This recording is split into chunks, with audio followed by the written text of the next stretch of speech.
Hi there, welcome to another Retro Leicester. This week with Jon Ronson. I'm here in Cornwall. I've come here especially for this intro. It seems a waste of time now. It's pretty, isn't it? We've got more Returns Leicester Square Theatre podcasts coming up in June and July. Come to the recordings Monday nights, every Monday night in June and July. We've got Lauren Laverne and Doc Brown on the 13th of July. This is all from memory. Hopefully Greg Proops on the 20th of July, not yet confirmed. Vic Reeves on the 27th of July. And then we've got Graham Lennon hopefully coming up. Sophie Hagen, Nish Kumar, Russell Kane, lots of other people as well, and lots of very exciting people in the pipeline. So sit back and enjoy this very enjoyable Leicester with Jon Ronson.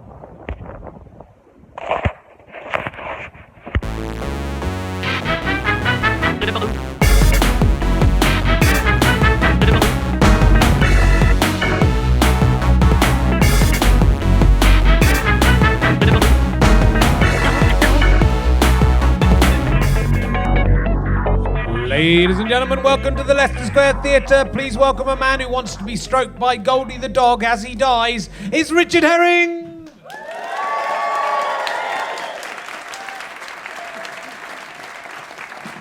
Thank you! Hello! How you doing? Whoa!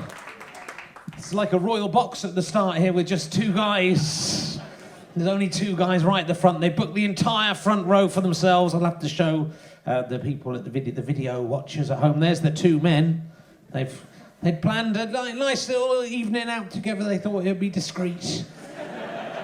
Then there's all these empty seats around. Those will fill up as the evening goes on.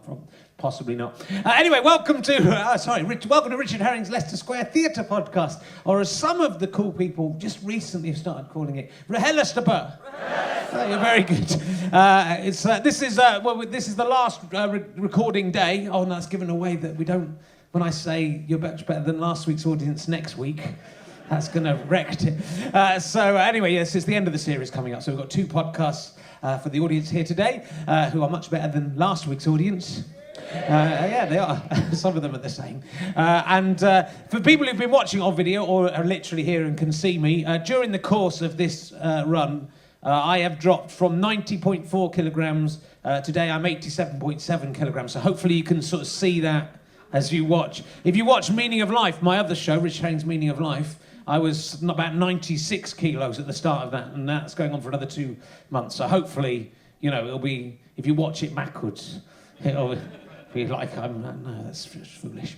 It's just foolish. I'm very, very tired, which I think will be all right in this first podcast. But when Nick Helm comes on, I'll probably just fall asleep. Because I've been touring. I was in Hull on Saturday. I was in Cardiff yesterday. You like Hull? You were in Hull on Saturday. You come down specially from Hull. How was the gig in Hull? Oh, you want to see Peter Hook? Were you in Hull on Saturday? You were in Hull and you went to see Peter Hook. I was in Hull. Fucker. What's your name? Murray. Murray as in mince. Not mince. He's going to be trouble. This guy should never have. Never. I'll give you one more try. What do you do for a living? You have a shop. That's nice. What do you sell in the shop? Men's stuff. Do you know anything about this? Is this where you met each other in this shop? Men's stuff, that's good. Oh dear, they're going to be trouble. I'm not even. It's too good. There's some lovely ladies over here. I'll talk to you two instead. Hello, what are your names?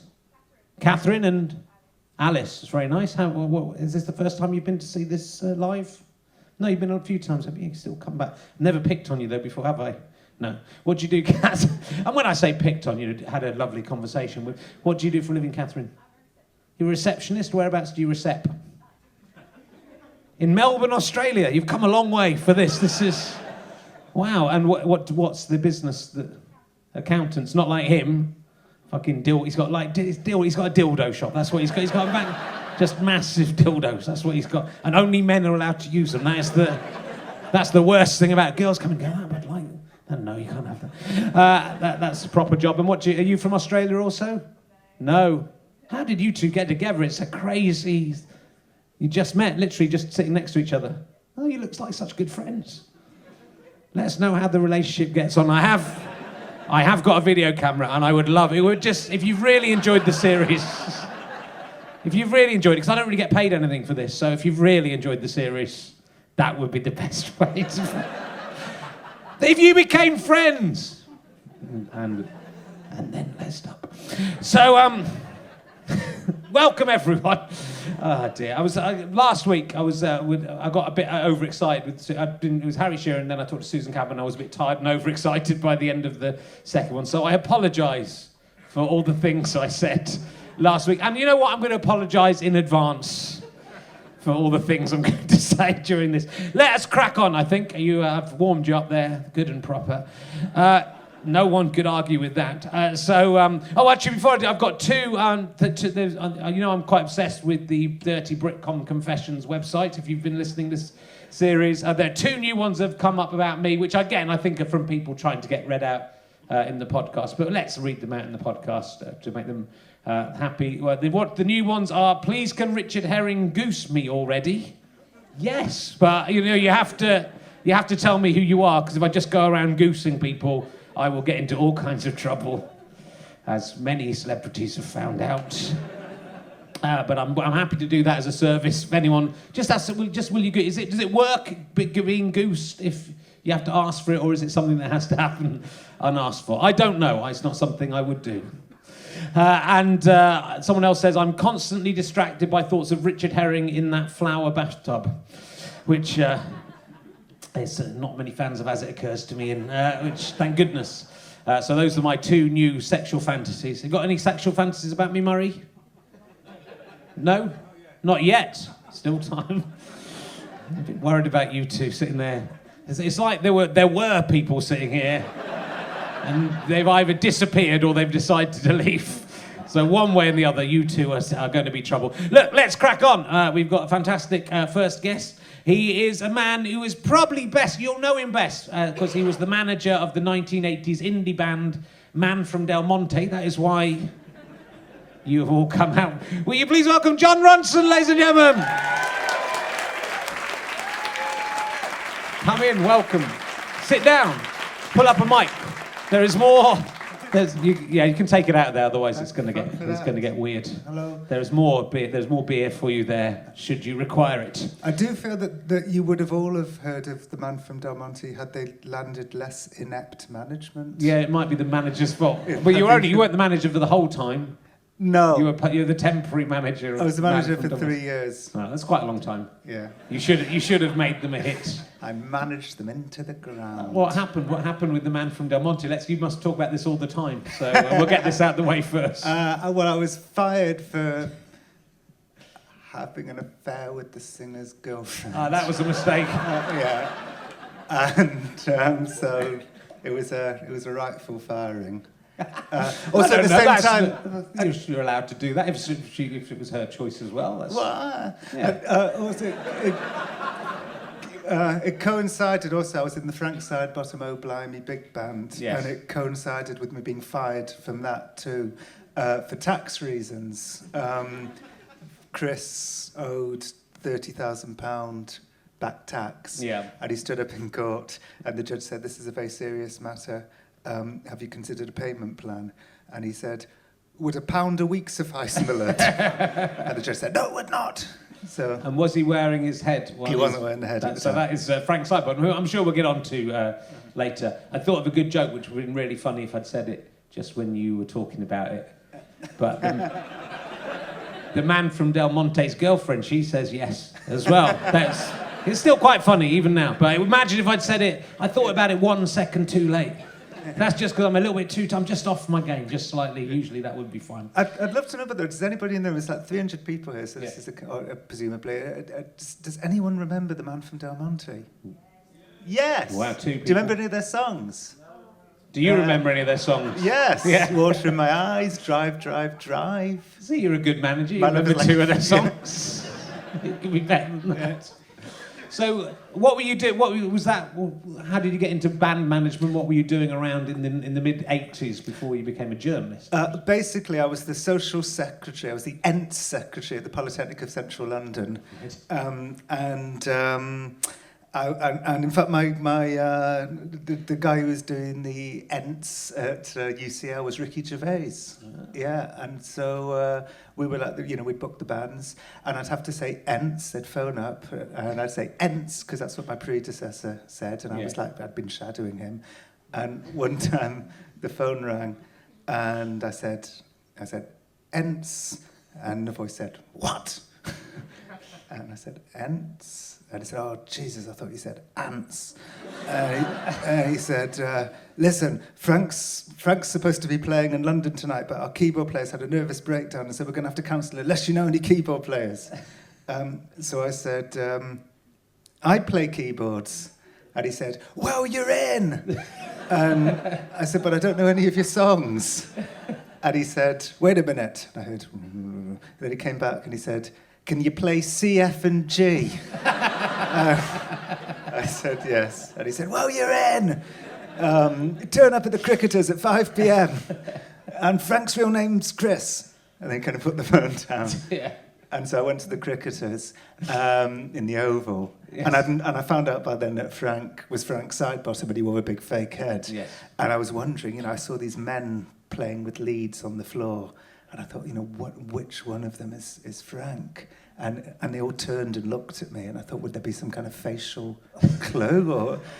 And then I saw this other figure in the shadows turn, and it was Frank, and he was wearing the big fake head, and these two eyes staring at me, and I thought, God, is it like Dead of Night, when the ventriloquist dummy takes over the ventriloquist? Yeah. And I said, "Hi, Chris, I'm John." And I said, silence. And then I said, "Hello, Frank." and he went, "Hello." And I got to join the band. I played that night. Yeah. They taught me the songs. Mike, the manager, said, "Can you teach John the songs?" And Frank kind of turned away from me and took his head off like he was sort of shyly undressing. And underneath he had a little nose peg on, like an orthopedic brace, and he kind of demurely took off, and then gave me like a sort of apologetic smile, as if to say, "I'm sorry that you had to, witness such weirdness, but it's out of my control."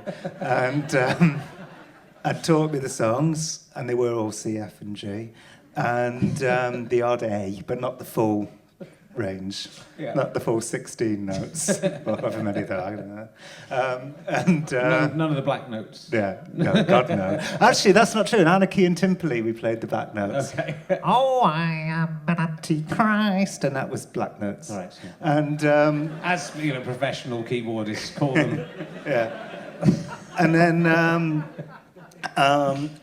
they offered me the job full time. Right. So I immediately quit college and moved to Manchester. And that's how I ended up in the music business. And it's insane so this is one phone call that you happened to pick up the phone to, and if that hadn't happened, none of this stuff, and then subsequently the film that I've written, none of it would have happened. But it was just an amazing adventure. Nothing makes a young man feel more alive and on an adventure than speeding down the M6 at 2 a.m. next to a man wearing a big fake head. So did he wear? Because in the film, I've seen the trailer for the film, which is called Frank, and I don't know how. I have a feeling it's probably not a faithful rendition of Timperley. It's a very unfaithful. But how much did he actually wear the head then? In real life, he kept it on beyond the call of duty. Right. But he didn't never take it off. Yeah. Our Frank in the film that I've co-written, which is about to come out, never takes it off. No. Never. So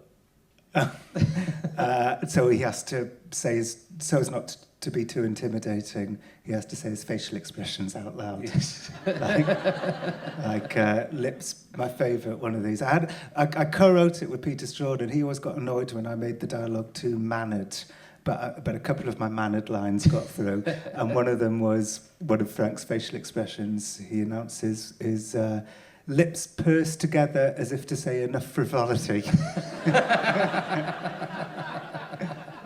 So it's kind of an interesting idea to take this experience and turn it into film. But obviously, the real Frank Sidebottom, Chris has died recently. And is there an element where you feel like you're taking someone else's life? And presumably you think it's a tribute rather than anything else. But you are also taking his artistic creation and doing something with it yourself, which is quite an interesting... Yeah. Well, I mean, it was all agreed with him. Right. You know, probably 2 or 3 years before he died. Sure. And he didn't want it to be a biopic, and I didn't want it to be a biopic. No. I think the worst thing in the world is a music business biopic. In fact, when I started writing it, I started looking at music business biopics to see what to avoid. Yeah. And the best two is the Karen Carpenter story. Right. There's always that moment when, you know, the thing that everybody knows about is kind of shoehorned laboriously into the plot. So in the Karen Carpenter story, they go, Karen, we've got an amazing review in Billboard. And she reads it, and it's Close to You is a wonderful first single by Richard Carpenter and his chubby sister Karen. And she goes, chubby? And then the other one was Summer Dreams, the story of the Beach Boys. Oh, yeah, I think I've seen this. Have you seen that one? I think so. Well, we were obsessed with a biopic of the Beach Boys. I think it was that one. Okay, well, it's the moment when Dennis Wilson's at a party. Yeah. And this man with like a beard comes up to him. It's Charles Manson. And he says, hey, you picked up one of my girls hitchhiking in Malibu the other day. I believe a race war's coming. It's going to be the end of the world as we know it. People should have listened to him. Yeah. So I didn't want to write a biopic, and Chris didn't want Chris to be in the film. The only stipulation he ever gave us was he didn't want it to be a film about Chris. Yeah. And I didn't want to write... I couldn't imagine myself writing like a Frank Sidebottom film, like Pee-wee's Big Adventure. Yeah. So the obvious thing to do was to completely fictionalise it and make it a sort of fairy story about a sort of version of me meeting a version of him. Yeah. And fictionalise it. So in the end, we kind of added all these other outsider artists, and sort of made our Frank a sort of mashup of Frank Sidebottom and Daniel Johnston, the bipolar singer-songwriter, and so it's a sort of weird mix of all of those people. Sure. Yeah. And Mike Fassbender plays Frank. Michael Fassbender. But it could be anyone, really, couldn't it? You say it's him, but you know what? I never went to the set, and so but I got the rushes every day. I was fortunately in on the email list of the rushes, so I can vouch because I watched them all kind of assiduously. That at the end of each take, he takes the head off, and it is Fassbender. I'm disappointed that he didn't method it and keep the head on all the time he was filming as well. That is very disappointing to me. That's what I would have done if you'd given me the part. I would have done it. So you've actually, this is you again in another film, because you've been fictionalised slightly, somewhat. In the A, you were played by Ewan McGregor. In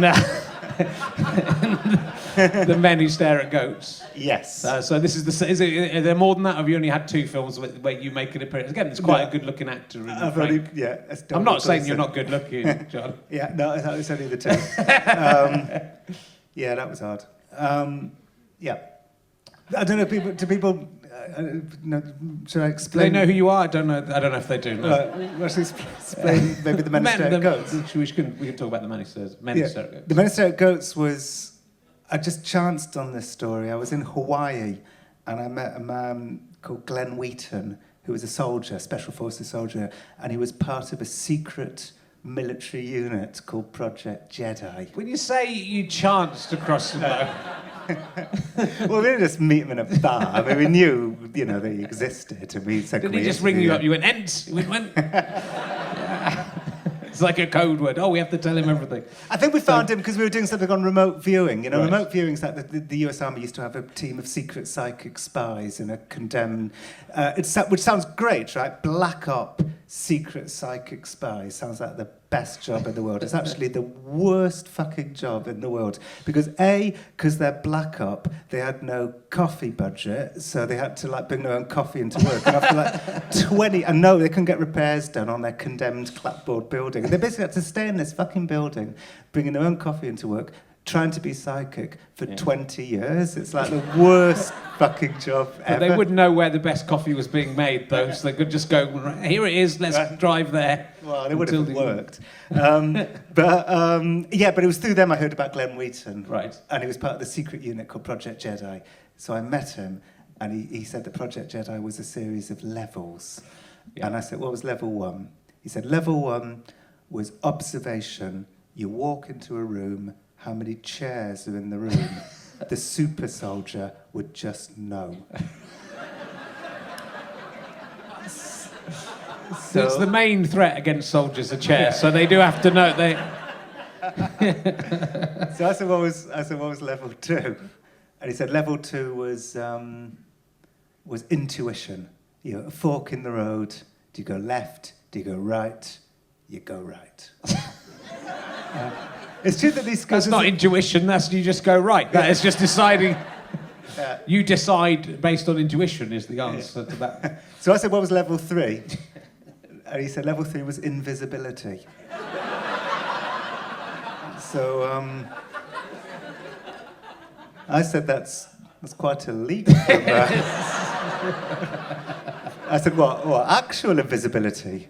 And he said, at first, but after a while, we adapted it to trying to find a way of not being seen. So I said, like camouflage. And he went, no.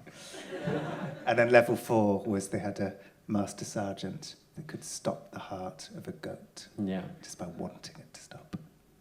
And he could do it. I can't remember. Could he do it? Did it one time. But his heart. Well, you know, on the law of averages, that's gonna. Well, at one point, I could stare at goats for about 6 years, and then one day one of them fall over dead. Yeah. Well, actually, at one point they had 30 goats in a room, and they all stared at goat number 16. They had numbers on the goats, and number 17 fell over, which I suppose is collateral damage. Yeah. It's difficult with the goats to remember which number they are, that's the thing. So 17 probably thought he was 16. I said to him, because apparently the starer's heart got damaged in the process. So I said, what was the goat psychically fighting back? And he said, no, the goat didn't stand a chance. He said it's what's known in paranormal circles as sympathetic injury. So it's kind of, you're very good at, I guess if there's a theme running through all of your work, it is kind of madness. I'd say that you kind of concentrate on that, and everyone well, not everyone, but a lot of people you interview are insane, probably. Yeah. Or magic, or see UFOs. Well, that was always sort of, I suppose, in my first few books, that was like the kind of elephant in the room, I suppose. And then in my last but one book, it became what the book was about, which is a book called The Psychopath Test, which is about, the actual... I suppose it's about the sort of tyranny of labelling and diagnoses, and also the possibility that psychopaths rule the world. And so it became a book about that. That book's a book about madness. Yeah. Well, I suppose that leads on from all the sort of Bilderberg group and David Icke and stuff, that it's not necessarily lizards / Jews. This is the story about how, the David Icke believed that, the global elite were blood-drinking, child-sacrificing, paedophile lizards, and Jewish rights group like the Anti-Defamation League were all convinced that when he said giant blood-drinking paedophile lizards, he was using code. And what he actually meant was Jews. To which David Icke said, no, actually, really honestly, I mean lizards. And they said, that's code too. I love that because, the crazier the extremists get, the crazier do our responses towards them. It was like a kind of Cold War of paranoia. Yeah, but a lot of this stuff does. Basically, conspiracy theories and all of this thing. It comes from the idea that the world is ordered enough for people to be able to control stuff. Which is not. So it's almost like making a comforting idea that the world runs by clockwork, and that evil things can only happen because someone's orchestrating it, and there must be someone in control of everything. So it's replacing. Yeah, and it sort of fits into the sort of Miss Marple-ish, ness that we'd like to have about ourselves. That we like to sort of solve mysteries, and the thing that really, one of the things that really bugs me about conspiracy theorists, frankly, is that they don't they don't like put in any of the legwork. They don't like get on planes. They just get it all from Alex Jones videos on YouTube and then get furious if somebody like me comes along and has actually done a bit of research and it refutes what they say and then, you know, I accidentally type my name into Google and see, you know, these kind of threads basically saying I'm part of the New World Order because they're so, you know, because their belief system has just become so kind of sacrosanct. Yeah, but you would say that, wouldn't you? If you were one of the lizards, he is one of the lizards. So, do you think any of the conspiracy theories are true, though? Do you think because there must be, like, all of these things. One of them must be, like, just by the law of averages, one must have come through and actually be. Well, there's certain. I mean, I remember when I first started writing my book. People were talking about this mysterious, shadowy group called the Bilderberg Group, and nobody had ever heard of them. It was like and people thought they didn't exist, and I thought they didn't exist. But I kept hearing it, actually. I remember an Islamic militant called Omar Bakri Mohammed was telling me about the Bilderberg Group and how they secretly rule the world. And then I went to Arkansas and I met a politically correct faction of the Ku Klux Klan, whose their leader, Tom Robb, he was trying to kind of give him an image makeover. So he banned the robes and the hoods and the N-word and the cross burnings. He kind of banned all the things that, you know, my guess. All the fun bits. The fun bits, yeah. It was funny, actually, because he had he allowed one cross burning a year. And on, like, the special Klan day, whatever that day was, July the 4th or something. And they were all so rusty that they couldn't remember. They were all standing around this giant cross saying, do we soak it in kerosene and then raise it? Or do we raise it and then soak it? And then Tom came over and said, Tom, do we soak it and then raise it? And he said, you soak it and then raise it. How are you going to soak it after you've raised it? And then he kind of looked at me as if to say, I am sorry that my Klansmen are such idiots. He liked me more than his Klansmen, I could tell. He was very nebbishy, this guy. It was weird to find yourself toning down your Jewish character traits so as not to alienate a Ku Klux Klan leader who's basically exactly like Woody Allen. He put on these like personality skills workshops in a marquee in his compound. Well, the Klansmen had to fill in those multiple choice questionnaires, like which strengths or weaknesses most apply to you. And I always remember one of them was mixes easily, which to non-Klansmen would be a strength. But a weakness for Klansmen, right? Because of the blood separation thing. Anyway, they also told me about the existence of the Bilderberg Group. Right. So I began to think, well, maybe it is true. So I tracked them down with the help of a Bilderberg expert called Big Jim Tucker. Right. He said they do exist, and they're meeting at the Caesar Park Hotel and Golfing Resort, Sintra, Portugal, at the end of May, and that's where they're going to rule the world from. And I'm going to climb up the drain pipes, get in, and confront them red-handed, going about their covert wickedness. So I said, "Can I come?" And sure enough, we were chased by the Bilderberg Group. Yeah, they would have guards. That was the first thing. They would have, like, stormtroopers, wouldn't they? They had guards. Yeah. They followed. A car chase ensued when we left the hotel. Well, I say a car chase. I was going 29 miles an hour, so he was too. But if I'd sped up, he would have fucking sped up. And I phoned the British Embassy, and I panicked so fucking badly. I can't tell you. I phoned up my wife, and I said, I'm being chased by the Bilderberg Group's henchmen.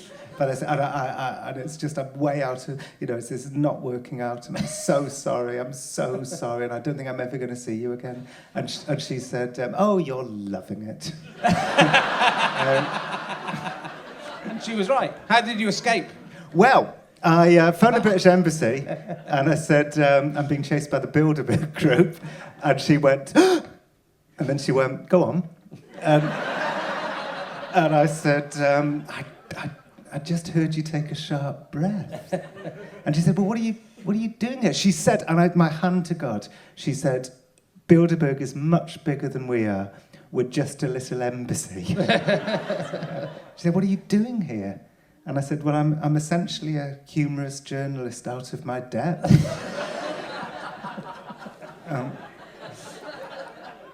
I said, what I didn't put in the book was it was too painful. I said, I'm a bit like Louis Theroux. And she said, oh. And I said, but he actually has quite often cited me as an inspiration. Right. And she said, oh. And she's probably thinking, this guy's about to be killed by the Bilderberg, and this is how he's choosing to spend his last moments on Earth. Important to get it sorted out. Yeah. And then we got back to the hotel, and the British Embassy called me back, and they said that they'd spoken to the Bilderberg office at the Caesar Park, and they said that nobody was following us, and they couldn't call off somebody who didn't exist. So I said, he's behind the tree. I was sitting by the pool. He was standing behind the tree, looking at me. And she said, oh my God, I just remember this. She said, the good news, she said, is if you know you're being followed, they won't be the dangerous ones. The dangerous ones are the ones who you don't know are following you. And I thought two things at once about this. I thought, A, how does the press officer for the Portuguese embassy know this? And secondly, what if these people were the dangerous ones and I just happened to be naturally good at spotting them?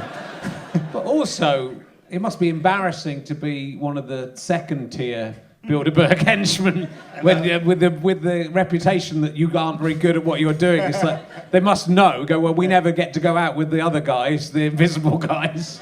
We're always following the lesser people. We must be the ones who are shit at this. Well, he was shit. At one point, he stopped his car. I stopped my car. If he'd stopped his car, I would have got away. Yeah. I stopped my car, and so he stopped his car. And I walked over to him, and I had a press card, and I kind of tried to wave it, and he just was assiduously looking ahead, like he didn't want to, he was making a point of not wanting to know who I was. Yeah. This was like one of the worst days of my life, which subsequently became one of the best days of my life, because actually I learnt a really good lesson about journalism on that day, which was basically you can only really tell a story if you can feel what your interviewees are feeling, and I was feeling insanely paranoid and suddenly believing in the evil power of the Bilderberg Group, and as a result, the story was a million times better for it. And do you think they are just some businessmen who like to get together and play golf with each other, or are they doing? I mean, if they're all the rich people in the world obviously have a vested interest in staying being the richest people in the world, and presumably will occasionally bump people off who are getting in their way. I mean, I think it's probably a bit of both. I mean, I think they do. They don't meet for no reason. I mean, they meet and they go to a lot of effort to meet. What they said, eventually I got to talk to a few of them. The Secretary General of the Bilderberg Group around that time was a guy called Martin Taylor, who was the head of Barclays. Right. And I think he was the head of W.H. Smith as well. He can't be called Martin Taylor and be an evil... be like Blofeld. Although, as I say in the psychopath test, if you really want to get away with wielding true malevolent evil, be boring, because journalists, we don't like writing about boring people, so actually maybe he was. Yeah. And what they would say was that they were globalists, early globalists. So, they'd just gone through the Second World War. They didn't want a world, with more Hitlers. They thought the worst thing in the world was ideological politicians. And what they wanted to do was kind of take ideology out of politics. And who were the least ideological people? Businessmen. So they wanted to kind of take power from politics and put it into the hands of business. I mean, this is what they said to me was basically the reason for the existence of the Bilderberg Group. So the idea was to then put together business and politics, and hopefully the powerful business people would offer the rising politicians wise words. Yeah. Yeah. Although what happens, you're giving power to people who just want to try and accrue as much stuff for themselves as possible, which I think is probably the worst people to put in charge. Yeah, we'll have everything, and you can have hardly anything. It's funny that I did that story. It's quite an old story, that one. I did that story like in the, I don't know, about 1997. And back then, it did feel quite like, you're right, business is more rational and less, hysterical than politics. But then, history proved business to be just as shit at leading the world as politics. I seem to remember when, from them, going back to that though, that you wrote that came out before 9/11. Yeah. But there was a sort of warning within them about Islamic extremism. I remember, because I remember when it happened, I went, "It's just like Jon Ronson said." Although I think it was. 9/11 was probably more than you were imagining was going to happen. It was a bit more. Yeah, but yeah, I was spending time. I mean, Omar Bakri back then was calling himself Osama bin Laden's man in Great Britain, which I noticed he stopped calling himself after 9/11. But yeah, it was. I mean, it was weird. I mean, I was at the Finsbury Park Mosque. I was with these people who would eventually, years later, go on to commit acts of terrorism. Yeah. I remember I was outed as a Jew at Omar's jihad training camp in Crawley. He said, "Look at me with the infidel John, who is a Jew." And everyone went, and I said, "Surely it's better to be a Jew than an atheist." And I heard someone go, "No, it isn't." Why can't everyone just get on? That's what. I should have swallowed before I gesticulated. Swallow and then gesticulate. Actually, what happened afterwards was that they all surrounded me, like all these young jihad trainees. They all surrounded me and were basically treating me like a rare fish you would find at the bottom of a coral reef. And they were like, one of them said to me, "I've never met a Jew before. Kind of, what's it like?" And I said, "It's all right." And I kind of left the jihad training camp feeling quite strongly that it was like hands across the ocean. That's, yeah. Yeah. It's like the Christmas Day armistice. That's why if you get together, you go, "Oh, we're just the same." Yeah. So you're not allowed to be. You have to keep everyone separate so they can carry on the hatred. That's the important thing. Yes. The needless hatred. Aren't we more or less exactly the same? No, we're very, very different. So let's talk about... we'll move on to... At the end of the Managed Stare of Goats, though, to get back to that, doesn't he... This is a spoiler from my... Don't you walk through a wall at the end of... That didn't happen in the book, I don't remember. And actually it didn't happen in the screenplay either. Oh, really? The way the Men of Stare Goats starts, the book and the film, is a general, and this is a true story, a general is sitting behind his desk. General Stubblebine III, Albert Stubblebine III, head of army intelligence with like 16,000 soldiers under his command. I mean, the head of US military intelligence, gets up from behind his desk and starts like walking really fast and then breaks into a run and smashes into the wall because he thinks that, with the right mental preparation, you can pass through your wall. Yeah. Because the atom, I remember him telling me it's because the atom is made up mostly of space. That is true. Yeah, although I do think that the key word to this is mostly, right? Yeah, and it's true, in the movie, Peter Strawn, who I co-wrote Frank with, wrote the screenplay for The Men of Stare Goats. And actually the screenplay ended with my character, Ewan McGregor. Yeah. Running, which is something I didn't do in real life, running towards a wall, and just as he's about to hit the wall, it cuts to black. Right. And Boston's More Than a Feeling comes on. But then when we saw the film at the premiere, he passes through the wall. And so Grant Hesloff, the director, decided to make John walk through, actually managed to make it through the wall. I'll tell you what he should have done. He should have...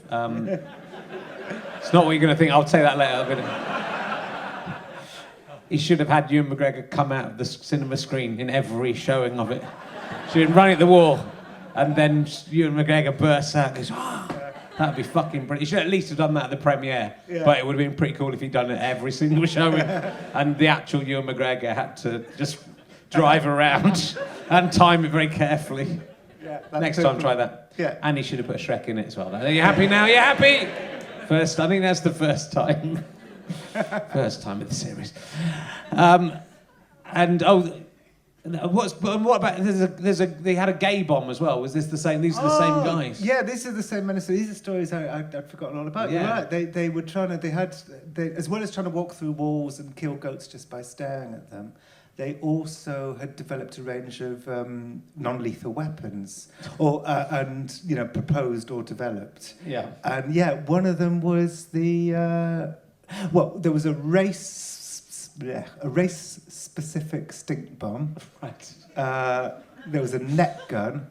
Yeah. They did manage the net gun. Actually, years later, I met a real-life superhero called Phoenix Jones in Seattle. I went on patrol with Phoenix Jones, the real-life superhero, and he used to have a net gun. And one time it went off by accident and encased him as he was chasing a criminal, and the police had to cut him free, and so he started leaving the net gun at home. He also had grappling hooks, but Phoenix left them at home because A, they were very heavy, and B, he realised that actually you scale a building with grappling hooks, and then what do? You just have to come back down again. It's like a completely pointless... Come down in the lift. Yeah, an utterly pointless superhero fighting device. However, I know this is a tangent, and forgive me for this tangent. No, it's all right. Well, I'm very happy with tangents. But when I was patrolling with Phoenix Jones, the real-life superhero, so basically he goes out into the night and thwarts crime, but he gets very frustrated when he doesn't manage to thwart any crime. And I was patrolling with him, and there was like no crime to thwart anywhere. At one point we heard somebody screaming, a woman screaming, and Phoenix went, "Yahtzee!" And started running towards it, and then some people screeched to a halt in a car and said, "It's the guy from YouTube." And he kind of stopped, and I said, "Can we have your photograph?" And he said, "Okay." And then by the time the screaming woman had just vanished. Anyway, after like a couple of days of this, he was like very frustrated, and he kind of pulled out basically the ace up his sleeve, and he said, we'll go to Belltown. So I thought, okay, and so we went to Belltown. And it's like 3 o'clock in the morning, and we turned the corner, and it was like The Wire. It was like, it was fucking terrifying. There was like 30 crack dealers. A couple of days earlier, we'd broken up a gang of crack addicts at a bus stop by just walking past them. And they all kind of dispersed, all nervously. Actually, they saw Phoenix, the crack addicts at the bus stop, they saw Phoenix and his other superhero cohorts all whispering to each other, and they were like looking suspiciously. And what Phoenix and the other superheroes were actually whispering to each other was, "I love the colour design of your gold and black mask." He said, the gold really pops. So when we turned the car, he said, we'll break up some crack dealers. And I thought, well, it would just be like when we broke up the crack addicts. But actually, it turns out, breaking up crack dealers and breaking up crack addicts, very different things. The crack addicts are on crack. They're quite easy to take out, I'm guessing. The crack addicts are vulnerable. Yeah. The crack dealers, not vulnerable. So they said, "What the fuck are you doing coming here in your superhero costumes? This may be fun and games to you, but it isn't fun and games to us. If you don't get off our block, we're going to show you," this is what it said, "we're going to show you what the burner do." And I thought from watching The Wire that a burner was a stolen mobile phone. Yeah. But that didn't seem contextually. I was kind of nodding, obviously, in agreement with everything the crack dealers were saying, in the hope that if the shooting started, they'd like considerately shoot around me. Yeah, because he agreed with us. Don't shoot him. He was nodding. Yeah, exactly. He likes. Also, the superheroes all had like bulletproof vests and I had a cardigan. Anyway, one of them said, if you...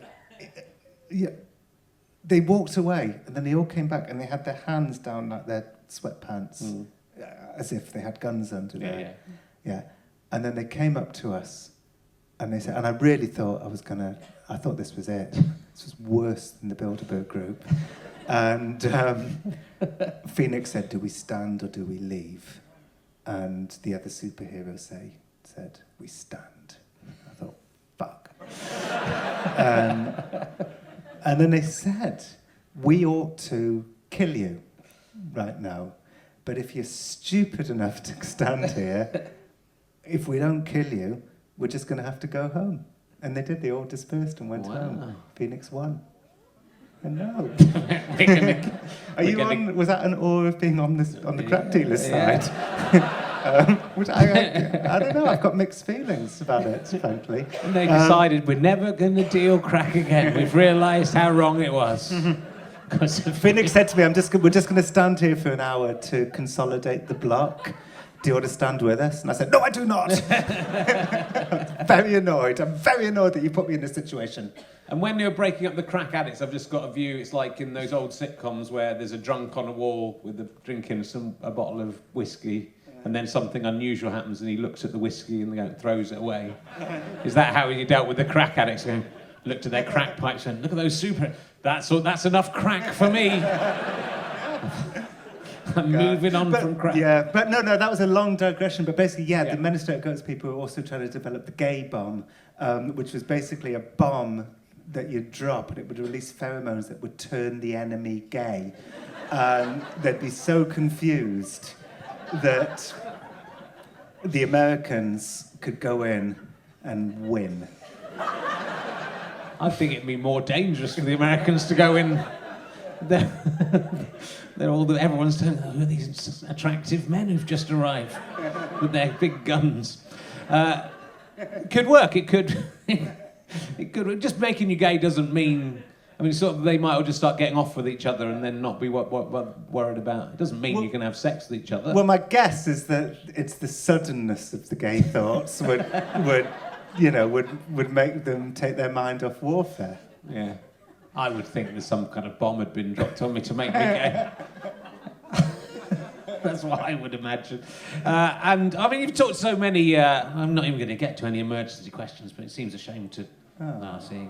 I'll take the emergency question. OK, here's a new emergency question from last week, invented, really, by Susan Calman. If you were dying, which celebrity would you like to stroke your hair as you were dying? I went for Goldie the dog for some reason from Blue Peter. I don't know where that came from. Maybe it was the word stroke that just made me think of stroking a dog. No, not a sick joke. It's not like Goldie from Blue Peter had a stroke. That isn't the joke. Yeah, do you know how Goldie from Blue Peter died? She had a stroke, that dog, apparently. Yeah. No. So who's the most calming celebrity? Izzy Sooty. Izzy Sooty? Yeah. She would be good. That's who I want to die alongside. Okay, that's good. She is, interestingly, she has seen her own... She's been contacted by a ghost of herself. So really? She's used to do Ouija boards, and then her from the future got in contact with her. I can't remember what she said. And she's tried to talk to the moon. Or the moon spoke to her. I wouldn't want her around when I was dying. Fuck her. She's a nut job. Good. Would you rather have a tit that dispensed talcum powder or a finger that could travel through time? But the finger you can change that. You can go anywhere you want with the finger, but you can't. Only your finger can go through. I can't see any worth for the talcum powder. Unlimited talcum powder, always at hand. I don't. It would use impress talcum people. Powder. You could give it to other people who do. Nobody uses talcum powder. Babies do on their bottoms. Old ladies do sometimes. Mimes. Athletes. Mimes use it, yeah. Yeah, they do. The finger. You could, if you were doing gymnastics, you could use that to put on your... Did you ever do gymnastics? Something like that. Where would your finger go if it could travel through time? What would you do with it? I have no idea. No idea? No idea. My friend... I think you'd be ready for that. Yeah. My friend, the podcaster, John Hodgman, has got a good question that he asks in this situation. All right, I'll see it. Which is... and there is a right and wrong answer to this. Would you rather have the power of invisibility or the power of flight? invisibility. Right, well that means that you're a fearful, crouching pervert. Yes, I am. Yes, I am. Whereas, if you choose flight, you just soar. But if I was invisible, I'd just get on planes for nothing.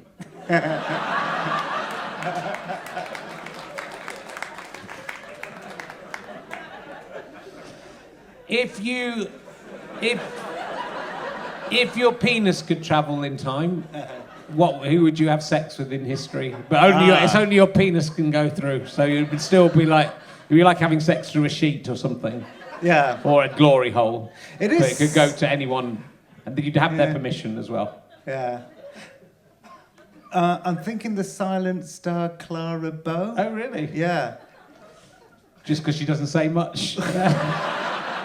There was a time when silent stars, were sort of exotic and naked before they changed the rules. And they all looked so young and pretty, and now they're all dead.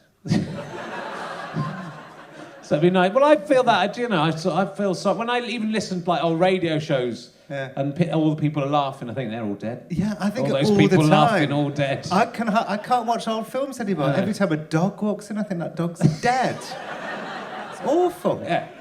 But the dogs are always dead because they only make it to 15. Yeah.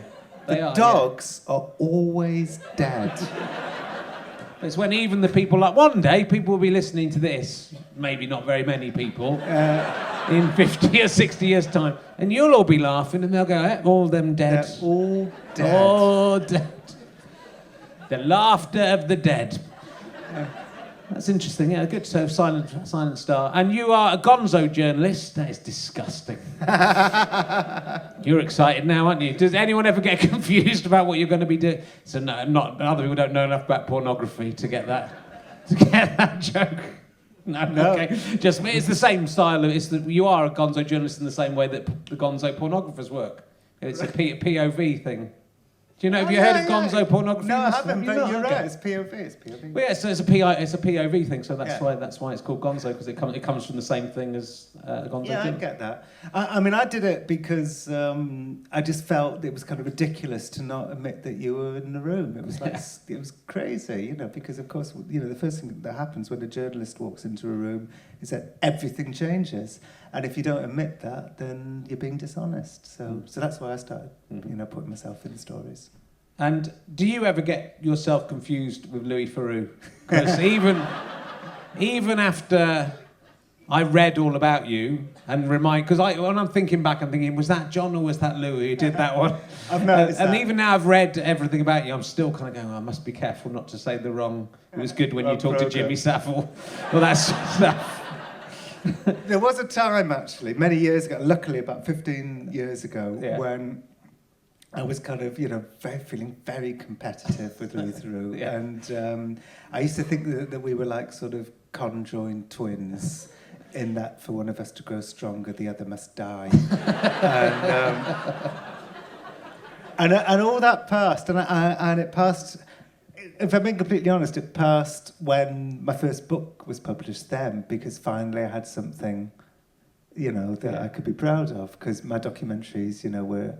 I thought my documentaries were kind of okay, but not great. But the books were really, really good. And so all that evaporated. And now we have dinner. I had dinner with him 2 weeks ago. Right. And now it's all good. It's all good. Are you trying to slyly interview each other and make yourselves admit awful things, though, while you're doing... No, but I'll tell you what, it is weird. It is weird that and neither one of us have ever copied the other one. We've never plagiarised each other, but we have always gone down the same roads together. So when I was writing them, he was doing programmes about, white supremacists and, extremists and so on. And then when I did the psychopath test, he was doing programmes about... over medication in America's children, and the sort of tyranny of psychiatry and paedophiles being locked up for the rest of their lives and so on. And now I can't really say what it is, not because I don't mind talking about what I'm doing, but I don't know if I'd want to he'd want me Sure. to. Once again, my next book is similar to some stuff that he's doing. So it's kind of weird that we're just on the same. I think, it is. It's weird, that we just are constantly going for the same things in the same order. Yeah. Yeah. But you didn't go in. You haven't done any porn film. You went in a porn. That was him, wasn't it? Or have you been in a porn film as well? No. I'm in a porn film. Are you? Yes. It was something that I did for the next book, and it's not going to be in the next book. Actually, I went to an S&M shoot. That's good. That's what I'd do if I was in your position. Yeah. I'm just going to be in a porn film for research. It wasn't good enough to be in the book. Nothing really happened. I did. I went to an S&M shoot a couple of months ago in Los Angeles. Very, very hardcore S&M. Right. I was trailing a dominatrix. And everyone was so nice to me. Everyone was so nice. It was like, everyone was like rubbing my back and saying, "You sure you're okay?" And I was thinking it's almost as if I'm the one whose genitals are about to be electrocuted. But it wasn't my genitals. They were just trying to ease you into it. You all right? Yeah. Just fancy putting your cock in this meat grinder. It was a late night. I said to this guy, Shia LaCobe was the producer. He had these sad eyes, looked like Deputy Dog. I really liked him. And he said, "It's all I know." He said, "I've been doing this for, my whole life. It's all I know." And I said to him, "So what happened? What's going to happen?" And he said, it was a bit different because it was hardcore S&M, and it had it had electrical pads and so on. And he said, "Well, but whatever happens," he said, "they fuck, they finish, I clean up, we go home." It's true of us all, really. It's just it's the truth of life. But it's not going to be in the book. No. How did your wife feel? Yeah, I was just to the sadomasochist thing, and there was nothing happened. We can't really talk about it. Let's talk about Robbie Williams and UFOs. That was good. Yeah. So that was a few years back. But that's in the book I've written called Lost at Sea. Yes. Along with Phoenix Jones, the superhero. I got a call out of the blue from Caitlin Moran. Yeah. Saying, "Stay by your phone. Robbie Williams is going to call you." And I thought, that's much too stressful. So I turned off my phone.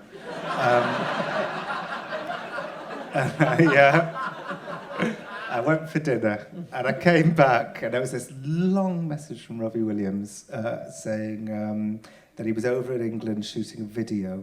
It was the video for the one when he dresses up as Elvis, and it's in Blackpool, advertising. No, these people know about the man from Del Monte, but they don't know about Robbie Williams. Don't know about Robbie Williams. So he said, "I'm in England, and I want to spend a night in a haunted house, and can you set one up for me?" So I called him back, and I started emailing all these ladies of the manor, saying, "Dear, blah, I've read on the internet that if the portrait in your drawing room is moved, a ghost is disturbed and manifests itself. Recently, I've been contacted by the pop star Robbie Williams." 100% of the people I emailed back to say, "Yeah, our house is definitely haunted, and anytime Robbie wants to come." They were like throwing their ghosts at Robbie like they were their debutante daughters. And then Robbie decided not to do it. He said, "So I can't do it." And I thought, I'd just spend a whole fucking week on this. And I thought, no wonder Robbie Williams and ghosts get on so well. They both only manifest themselves and it suits them. But in the end, we went UFO hunting. Oh, shit. In Nevada. He said, "I've hired a private plane for the day." And I said, "Is this really going to happen?" He said, "It's definitely going to happen." So I flew to Los Angeles. I tell him my favourite moment of the whole trip was he'd had this private plane, which he was feeling a bit guilty about because it was like a lot of money. And he felt bad that he spent that much money. But he wanted to make it nice. So we drove up and we got to his private plane. And there was a woman standing there. And she said, "Mr. Williams' friends, welcome, this is your plane for the day. What I want to tell you," she said, "is that Snoop Dogg uses this plane a lot. What I'm saying is you can do anything."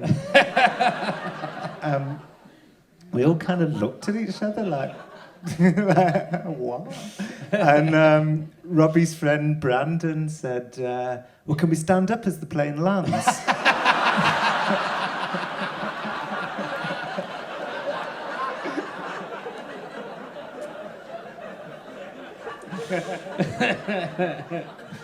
Very good. Great. Did you see any UFOs? No, we met a couple of abductees. Right. I met a woman whose son was an abductee. Jason was her son, and she told Robbie Williams that he'd suffered much bullying as a result.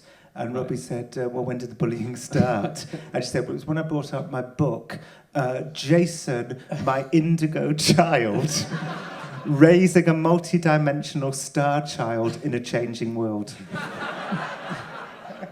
But Robbie was very sweet with her and very lovely and said that he felt like an abductee. When he joined Take That was like. And why was he? Is he a big believer in ghosts and UFOs, or is he just bored? No, I think he wanted to. I'll tell you my psychological theory, which was that what does a young kid want? He wants to be like the most famous pop star in the world. He wants to play stadiums, and so everything that every kid wants happened to Robbie Williams, and he found it wanting. And so he wanted something else. He wanted something outside of himself. And what's better than that? It's space aliens. And I think he very desperately needed a break. In fact, I made this documentary about it called Robbie Williams and Jon Ronson Journey to the Other Side. And a couple of people actually accused me of not exploiting him because he was completely in on it, but but basically documenting this very vulnerable time for Robbie Williams. And I always saw it as the opposite. I always saw, actually, him doing this journey as that he was really fucked from touring and playing these stadiums all the time, and he was totally fucked up. And actually doing this UFO adventure was like his way of getting better. Right. Yeah, I always saw it as him not, being exploited for being vulnerable, but actually the healing process. Yeah. I mean, that's interesting, because I suppose you could level that at quite a lot of your interviewees are vulnerable people, and you're... Except I never am. I never ever am. I mean, it would be... Because the implication of that is that I somehow consider myself like better than them. I have never considered myself better than the people I'm interviewing. I think we are all... Like what I was saying about me and Louis from years back, you know, I was so fucked up about that, and it's so stupid, But in my bubble, it meant everything. I'm very aware that we're all fucked up. We're all, we've all got our irrationalities that matter hugely to us and look ridiculous on the outside. Yeah. And so I do not in any way feel superior to anybody I ever write about. For me, it's like a kind of shared embracing of people's absurdities and flaws, and not a kind of hierarchical. What I hate more than anything is hierarchical journalism and hierarchical Twitter. And hierarchical legal system. I hate, and so I very strongly feel that what I'm doing is trying to kind of dismantle hierarchies by kind of giving dignity to the sort of people that other people would attack. Sure. And I think that's true, because you are, there's a sort of low status to you, in that I think you are quite neurotic, and you are, I mean, that whole thing of being chased by the Bilderberg Group Benjamin, you kind of think you're the last person you would expect to get yourself in that situation. I mean, maybe I'm the last person, because I'd be too scared to do all the things that you do. But it is, I suppose that's why it works. Yeah, I think so. And also the fact that I'm like the opposite of Donal McIntyre, who would like... I remember one time he was doing something on the fashion industry, and somebody gave him some cocaine, and he had all these hidden cameras, and the first thing he did was went into the toilet and got the cocaine and just sort of, put it into the toilet with this kind of disgusted look on his face, like he'd never seen cocaine before. The guy works for the fucking BBC. And for me, that sort of performance, that kind of hierarchical performance journalism is basically what I feel, I consciously feel, but I used to unconsciously feel, is what I'm trying to kind of, in my own little way, to sort of dismantle. Sure. Yeah. And if anyone is going to get an answer to this question, I guess it'll be you. Have you ever seen a Bigfoot? No. Actually, I did some stuff. Wore the T-shirt and everything. Sorry. No. Never seen any mythical beasts. Well, it wouldn't be mythical if you'd seen it, so... Maybe you've seen it and it's no longer mythical. Do you think the world might be run by Bigfoots? It's a secret cabal of Bigfoots. I don't believe so. Okay. I think nobody controls anything. Have you come on this show to kind of psychoanalyze me because I'm a weirdo. Is my other weird? Because you asked to come on this. Yeah. And I kind of thought, is this another? Yeah. Oh, there's a bloke in London who asked people if they've ever tried to suck their own cock. Let's go and see. Write a book about him. Well, the reason I asked to come on it was because both you, there's like on Twitter, like two things kept coming up time and time again, which was people saying, when are you going to be on Mark Maron? Right. And people saying, when are you going to be on Richard Herring? Oh. So I just thought I might as well tell you that I was going to be in London because I'm living in New York at the moment. I know. Living in New York. London is not good enough for you, isn't it? Basically, it's just like living in London, except I have far fewer friends. And so I said to you, I'm coming here. People have said. I mean, did you notice on Twitter people saying when you're going to have Jon Ronson on? Yeah. But I get people asking all the time for the one. You know, I only have people on that I like. Mm-hmm. It's nice if they ask as well. Yeah. That was good. It was very. We were actually standing at that bar, going, who are we going to have on in the last show? And then I got your direct message saying, can I come on? Yeah. So it was like some kind of conspiracy and some kind of someone was listening in. But you could have said no if you didn't want to. I would have said no. I would have said no if I didn't want you on. Yeah. I was very, very excited. I thought more people would come. I have no idea how many people are here. There seems to be an almost full room. Almost. Always. Look at those 8 seats there. The irony is someone's paid for those seats, right? Also, I don't know why people don't choose the front row. You get the extra leg room. It's like when I'm on a plane, right? I'm on a plane and I can see that the exit seats are like free. And I'm thinking, fuck, as soon as they say that everybody's on board, I'm going to get out of my crappy seat and move into the exit seat. But everyone must be thinking the same thing. And I'm thinking, fuck, everyone must be thinking the same thing. And then they say it, and then I kind of jump up my seat and run towards the exit seat, and I'm always the only one to do it. And the reason why is because the other people on the plane are more well-balanced than I am. But there's much more legroom in the front row. So you have to sit next to these guys, and they are properly weird. You could definitely do... There's definitely something in this. If you follow these two around, you're going to find all kinds of stuff going on with them. Well, look, we've nearly got to finish, but I'll try and think. We'll see what else we can slip in. Well, I don't know if there's anything, but you were granted access to the Stanley Kubrick archive exclusively. How did that happen? How do you get all these things happen to you? Robbie Williams rings you up and... Men Who Stare at Goats ringing up. So why were you chosen to look at his archive and what was in there? Well, basically, I made a documentary years ago, a radio documentary called Hotel Auschwitz, about the marketing of Auschwitz. And I got this call from this posh voice after the documentary went out saying my employer would very much like a copy of your documentary. Okay. And I said, who's your employer? And he said, I'm afraid I can't tell you. And I said, oh, go on. Anyway, Stanley Kubrick, and that's why you're a brilliant journalist. He was an easy wall to break down, I've got to say. I'll remember that. I'll go on. Yeah. So I'm going to use that in the next one. I later discovered why. It's because he was planning a documentary about the Holocaust called Aryan Papers. Either called Aryan Papers or Wartime Lies, but he spent so long planning it that Spielberg made Schindler's List, and then so he dumped it. But anyway, I never heard anything again once I sent the tape in, and then he died, and then about a year after he died, I got an invitation. The posh voice phoned again, the posh man, and he said, do you want to come up for lunch to the house? And it was Stanley Kubrick's house, this kind of giant house between St Albans and Harpenden. And it was just filled with boxes. It looked like the Inland Revenue had taken it over. And I said, what's in the boxes? And he said, everything. We never threw anything away. And I got home and said to my wife, God, Stanley Kubrick's house is just full of boxes. And she said, you should ask them if you can look through them.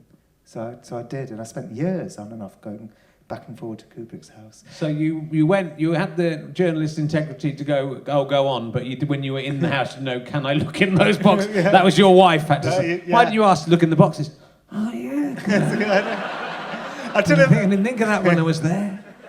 I'll tell you my favourite one. My very, very favourite one was, there was a porter cabin that was filled with photographs of London, like millions of doorways and mortuaries and costume shops and like everything you can think of. Like basically all of London was in this porter cabin practically, and all the photographs were taken by Manuel Harlem, who was Kubrick's nephew, and it was all location shots through Eyes Wide Shut. Right. And so I interviewed Manuel after I looked at these photographs, and he said at one point Kubrick wanted him to photograph the whole of Commercial Road in East London, right? But he didn't want the buildings going back and forward, so he had to take a ladder, and he had to climb a ladder, take a photograph, come down, move the ladder like 6 inches, climb up again, take another photograph until he got a panorama of that. It was like Google Street View before it was invented, of the whole of Commercial Road, and it took him like months, and Kubrick was like phoning up all the time, going, hey, are you done? Are you done? Come back, what are you going to do? And so he kind of like did it, like got to the whole of Commercial Road, both sides, long road, finishes, goes to Snappy Snaps, gets them developed, and then assiduously like sellotapes them together. So you've got like a perfect panorama of the whole of Commercial Road. And then he got back to the Kubrick house and like laid them down this really long corridor. And then Kubrick comes out of his quarters and like looks at them and goes, well, it sure beats going there.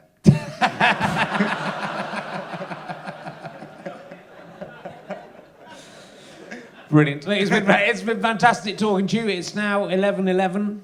No, it's not.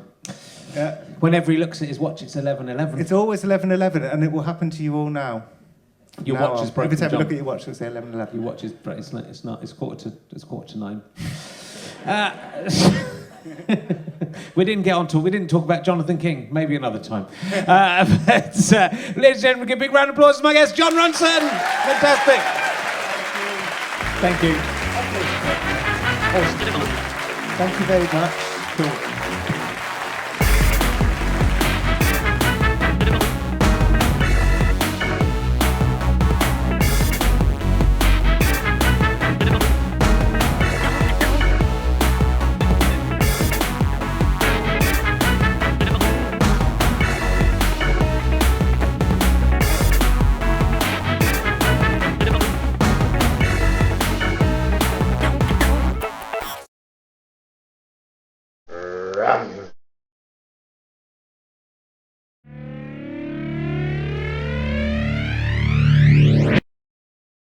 How'd you like them sky potatoes?